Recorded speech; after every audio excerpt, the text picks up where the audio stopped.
Good morning. Good morning sir. और साथियों कैसे हो? बढ़िया। सब लोग स्वस्थ हैं? ओके। सबका नाश्ता वगैरह हुआ? हाँ जी। आज का जो टॉपिक है वो कन्फाइन स्पेस से रिलेटेड है, ठीक है ना। हर दिन हम लोग यहाँ पर किसी न किसी टॉपिक पे बात करते हैं, किसी न किसी टॉपिक पे हम मीटिंग करते हैं, टीबीटी करते हैं। तो आप कोशिश करते हैं कि आपको ज़्यादा से ज़्यादा सेफ्टी के बारे में नॉलेज दे सके। तो आज जो मैं बात करूँगा वो कन्फाइन स्पेस से रिलेटेड बात करूँगा। कन्फाइन स्पेस होता क्या है? वैसा बंद जगह जो चारों तरफ से घिरा हो, आने जाने का रास्ता बिल्कुल पर्याप्त मात्रा में हो, सीमित मात्रा में हो, एक हॉल हो, उसके बाद में उसमें इल्यूमिनेशन, वेंटिलेशन और ऑक्सीजन की कमी हो, है ना। और उसमें जो है टॉक्सिक गैस पाया जाता हो, तो ऐसे जगह को हम कन्फाइन स्पेस बोलते हैं, ठीक है। कन्फाइन स्पेस किसको किसको बोलते हैं, कुछ हम एग्जांपल समझेंगे, है ना। कन्फाइन स्पेस किसे बोलते हैं, तो एग्जांपल मैं कुछ बताऊंगा, 4-5 एग्जांपल आप उससे समझ सकते हैं। पहला जो है वेसल्स हो गया, टैंक हो गया, पाइपलाइन हो गया, उसके बाद में चिमनी। आपने गांव में देखा होगा ना, चिमनी जो ईंट जिसमें पकाया जाता है, हाँ। तो वैसे जगह को हम कन्फाइन स्पेस बोलते हैं, है ना। इस जगह में काम करने के लिए बहुत सारे खतरे पाए जाते हैं, बहुत सारे इसमें हजार्ड है। इसको काम करने के लिए बहुत सावधानी से ही काम करना पड़ता है इसमें, है ना। तो इसमें मैं खतरे के बारे में बात करूंगा, और फिर इससे कैसे बचना है उसके बारे में मैं बात करूंगा, ठीक है ना। तो पहला जो है ऑक्सीजन डिफिशियंसी, पहला जो हजार्ड है वो ऑक्सीजन डिफिशियंसी। इसमें जो है चारों तरफ से घिरा होने के कारण, है ना, इसमें जो है चारों तरफ से घिरा होने के कारण जो है ऑक्सीजन की कमी होती है, तो ये भी एक खतरा है, ठीक है। उसके बाद मैं बात करूंगा ऑक्सीजन इनरिचमेंट। जिस तरीके से ऑक्सीजन की इसमें कमी होती है, उसी तरीक़ा से ऑक्सीजन जो है इसमें बढ़ता भी है। तो अगर जो ऑक्सीजन बढ़ता है तो भी एक खतरा है, क्योंकि अगर जो ऑक्सीजन बढ़ेगा तो जो भी ज्वलनशील पदार्थ अंदर में पड़े होंगे उसको जलाने में ऑक्सीजन मदद करता है ना। तो ये भी एक खतरा है। फिर उसके बाद मैं नेक्स्ट पॉइंट के बारे में बात करूंगा, टॉक्सिक गैसेज। जो कन्फाइन स्पेस होता है उसमें टॉक्सिक गैसेस भी पाए जाते हैं। तो टॉक्सिक गैसेज जो है वो बहुत हानिकारक होता है ना, स्वास्थ्य के लिए बहुत हानिकारक होता है। तो ये भी एक प्रकार का खतरा है। उसके बाद मैं नेक्स्ट पॉइंट के बारे में बात करूंगा, फायर एंड एक्सप्लोजन। जैसे कि कन्फाइन स्पेस में अगर जो काम चलता है, कोई हॉट वर्क चल रहा है, तो उसमें आग लगने के चांसेस ज़्यादा होते हैं, तो ये भी एक प्रकार का खतरा है। उसके बाद नेक्स्ट मैं पॉइंट की बात करूंगा, पुअर वेंटिलेशन, है ना।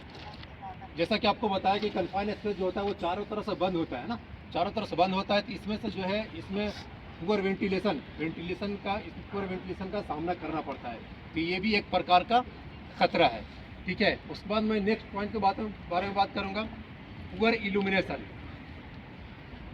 ये जो है कन्फाइन स्पेस जो है ये चारों तरफ से बंद होता है ना, इसमें आने जाने का रास्ता बिल्कुल जो होता है वो पर्याप्त मात्रा में होता है, इसमें लाइट की भी कमी होती है, तो ये भी एक प्रकार का क्या है, ये भी एक खतरा है, ठीक है।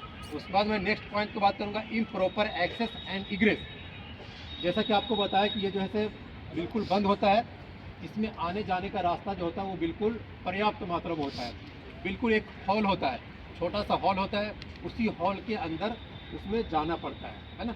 तो ये भी क्या है, ये भी एक खतरा है। उसके बाद नेक्स्ट मैं पॉइंट के बारे में बात करूंगा, इलेक्ट्रिक शॉक।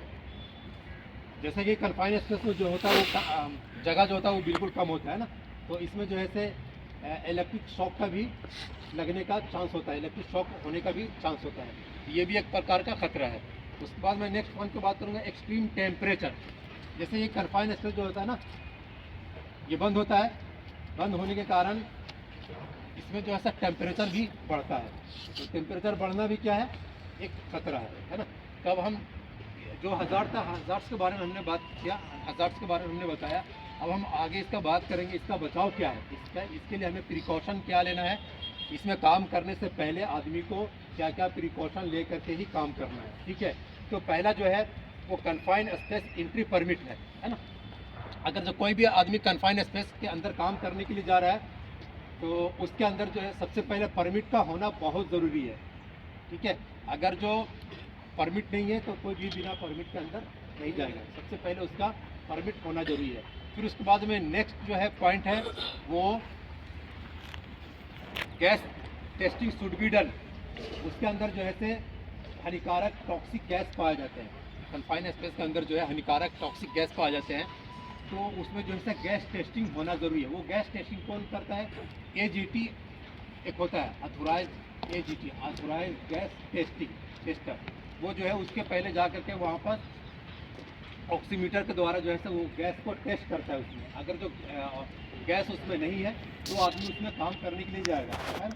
तो उसमें जो है अथोराइज पर्सन के द्वारा गैस टेस्ट होना चाहिए, उसके बाद में ही वर्कर उसमें काम करने के लिए जाएगा। उसके बाद मैं नेक्स्ट पॉइंट की बात करूँगा, प्रॉपर वेंटिलेशन एंड इल्यूमिनेशन। अगर जो कोई भी आदमी उसमें काम करने के लिए जा रहा है, उस कन्फाइन स्पेस में कोई भी आदमी काम करने के लिए जा रहा है, तो उसमें जैसे प्रॉपर वेंटिलेशन एंड इल्यूमिनेशन का इंतज़ाम होना चाहिए। वेंटिलेशन कैसा मिलेगा? क्योंकि वो चारों तरफ से बंद होता है तो उसमें ऑक्सीजन की कमी होती है, तो वेंटिलेशन के लिए जो है एग्जॉस्ट फैन लगाया जाता है। एग्जॉस्ट फैन के द्वारा उसको ऑक्सीजन दिया जाता है, और उसके बाद में जो है उसमें लाइट भी जो है लगाया जाता है, बल्ब वगैरह उसमें लगाया जाता है, ताकि लोगों को जो है रोशनी मिले और उसको प्रॉपर ऑक्सीजन भी मिले, ताकि वो आसानी से अंदर काम कर सके। उसके बाद मैं नेक्स्ट पॉइंट के बारे में बात करूँगा, ऑक्सीजन डिफिशियंसी। ऑक्सीजन, जैसा कि आपको बताया कि इसमें जो है काम करने के लिए ऑक्सीजन की कमी होती है, तो उसमें जो है कोई भी आदमी काम करने के लिए जाता है तो उसमें सबसे पहले ऑक्सीजन लेवल टेस्ट होना चाहिए। तो उसमें ऑक्सीजन कितना होना चाहिए? 19.5% से लेकर के 23.5% तक के कन्फाइन स्पेस के अंदर ऑक्सीजन की मात्रा होना चाहिए। अगर जो उससे कम है, 19.5% से ऑक्सीजन की मात्रा कम है और 23.5% के ऊपर है ऑक्सीजन, तो दिक्कत है। इसके बीच में ही होना चाहिए, 19.5% से लेकर के 23.5% तक ही उसमें ऑक्सीजन होना चाहिए, समझ गए? इससे कम और ज़्यादा नहीं होना चाहिए, ठीक है। इसके बाद मैं नेक्स्ट पॉइंट की बात करूँगा, प्रॉपर इल्यूमिनेशन। जैसा कि आपको बताया कि वो चारों तरफ से बंद होता है ना, उसमें रोशनी नहीं मिलती है, लाइट की कमी होती है, हर चीज़ की उसमें कमी होती है, तो उसमें जो है बल्ब का इंतज़ाम किया जाता है। तो वो जो बल्ब जो होना चाहिए वो कितना वोल्ट का होना चाहिए? 24 वोल्ट का ही उसमें बल्ब होना चाहिए। अगर जो इससे ज़्यादा हुआ तो दिक्कत है, 24 वोल्ट से ज़्यादा का उसमें बल्ब नहीं होना चाहिए, ठीक है।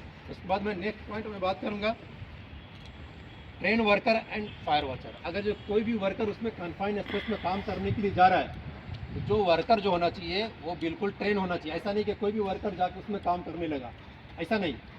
जो भी वर्कर उसमें काम करने के लिए जा रहा उसका सबसे पहले कन्फाइन स्पेस ट्रेनिंग होना चाहिए। कन्फाइन स्पेस उसमें उसका कार्ड बना हुआ होना चाहिए, जैसा कि आपको इंडक्शन कार्ड बनता है उसी तरीक़ा से उसमें कन्फाइन स्पेस में काम करने के लिए एक ट्रेनिंग कार्ड, एक कन्फाइन स्पेस एंट्री कार्ड बनता है। वो उसके पास में कार्ड है तो ही वो ट्रेन वर्कर ही अंदर जाएगा। उसके बाद में वहाँ पर जो है मॉनिटरिंग के लिए एक फायर वॉचर अटेंडेंट वहाँ पास उस हॉल के पास वो कंटिन्यू लॉग बुक के साथ वो खड़ा रहेगा। कोई भी उसके अंदर आदमी काम करने के लिए अगर जो जाता है तो वो लॉग बुक पे जो है वो एंट्री करेगा, इसमें कितना आदमी अंदर गया और कितना आदमी बाहर आया। जितना आदमी अंदर गया उतना आदमी काम बंद होने के बाद में बाहर आना चाहिए। और कोई भी वर्कर अगर जो उसमें काम कर रहा है तो उसमें हर कन्फाइन स्पेस का अलग अलग टाइमिंग होता है, तो 1 घंटा से ज़्यादा उसके अंदर काम नहीं करना चाहिए। उसको बाहर के टेम्परेचर में, बाहर के वातावरण में उसको आना बहुत ज़रूरी है, ठीक है। उसके बाद मैं नेक्स्ट पॉइंट के बारे में बात करूँगा, इमरजेंसी रेस्क्यू प्लान। अगर जो कोई भी अंदर वर्कर उसमें काम करने के लिए जाता है तो कोई भी अगर जो इमरजेंसी हुआ, जैसे कि अंदर में कोई फायर हुआ है ना, कोई भी इमरजेंसी हुआ, तो उस इमरजेंसी रेस्क्यू प्लान के लिए रेस्क्यू प्लान उसको पता होना चाहिए। और उसके लिए जैसे अलग से भी आदमी जैसे अगर जो कुछ भी इमरजेंसी हुआ तो उस सिचुएशन को हैंडल करने के लिए आज रेस्क्यू प्लान का इंतज़ाम वहाँ पर होना बहुत ज़रूरी है, ठीक है। उसके बाद मैं नेक्स्ट पॉइंट के बारे में बात करूँगा, इमरजेंसी रेस्क्यू इक्विपमेंट्स। अगर जो कोई भी वहाँ पास में इमरजेंसी होता है तो वहाँ पर जो है इमरजेंसी रेस्क्यू इक्विपमेंट्स होना बहुत ज़रूरी है। जैसे इमरजेंसी रेस्क्यू इक्विपमेंट्स क्या क्या आता है? स्ट्रेचर हो गया, हार्नेस हो गया, फर्स्ट एड हो गया, फर्स्ट एड किट हो गया, स्काबा हो गया, टिप पैड हो गया, ये सब वहाँ पास में होना बहुत ज़रूरी है, समझ गए। कोई भी अगर जो कन्फाइन स्पेस के अंदर काम करता है तो अगर जो कुछ इमरजेंसी हो गया, कोई भी उस दौरान कुछ अगर जो कोई दुर्घटना अंदर में हो गया, ये सारा इक्विपमेंट कन्फाइन स्पेस के पास में होना बहुत ज़रूरी है। जो वहाँ पर हॉल होता है वहाँ पर होना ज़रूरी है, ताकि उसको जो है से बाहर लाने के बाद उसको नॉर्मल किया जा सके, है ना, उस सिचुएशन को अच्छे से हैंडल किया जा सके। तो आज के लिए बस इतना ही। मैं उम्मीद करता हूँ कि आप लोगों को कन्फाइन स्पेस के बारे में अच्छे से समझ में आ गया होगा। तो आज के लिए इतना ही। Thank you, have a nice day. Thank you. जय श्री कृष्ण।